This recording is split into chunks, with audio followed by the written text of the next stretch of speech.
छठ पर्व आस्था का महापर्व माना जाता है। इसकी शुरुआत कल से शुरू हो जाएगी। चतुर्थी से सप्तमी तक इस पर्व को मनाया जाता है। कल नहाय खाए के साथ व्रती इस पर्व को शुरू करते हैं, जिसमें अरवा चावल, कद्दू और चने की दाल प्रसाद के रूप में ग्रहण किया जाता है। दूसरा दिन संध्या में गुड़ का खीर बनाकर व्रती इसे ग्रहण करते हैं और वितरण करते हैं, और उस समय से 36 घंटे का निर्जला उपवास रखा जाता है। तीसरा दिन संध्या में भगवान भास्कर को अर्घ्य दिया जाता है। चौथा दिन सुबह में अर्घ्य दिया जाता है। ऐसा कहा जाता है कि भगवान भास्कर और छठी मैया में गहरा संबंध है। छठी मैया भगवान भास्कर की बहन है, जिसमें मुख्य रूप से छठी मैया का पूजा अर्चना की जाती है। आज संपूर्ण भारतवर्ष में ही नहीं बल्कि विश्व के हर कोने में इस पर्व की महत्ता है।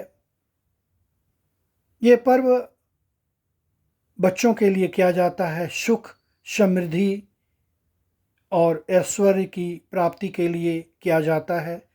ये मुख्य रूप से पवित्रता का प्रतीक है और सीधा संबंध प्रकृति से है। ऐसा कहा जाता है कि इस पर्व की शुरुआत भागलपुर अंग देश में सर्वप्रथम अंगराज कर्ण ने की थी। घंटों तक जल में रहकर भगवान भास्कर को कर्ण अर्घ्य क्या करते थे। रामायण काल में भी इसकी चर्चा है। जब भगवान श्री राम, माता सीता और लक्ष्मण रावण का वध कर 14 वर्षों के बाद लौटे, तो मुंगेर घाट में माँ सीता ने इस पर्व को की थी। रामायण काल के बाद महाभारत काल में भी इसकी चर्चा है।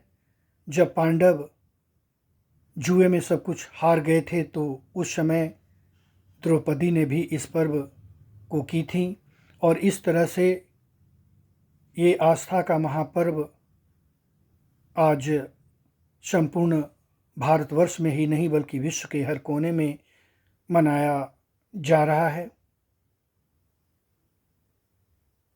जब मनुष्य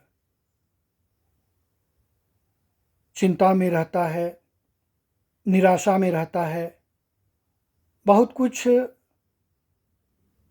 बातें ऐसी होती है, तो मनुष्य भूलकर पर्व करता है, जिससे मानसिक तनाव कम हो जाता है।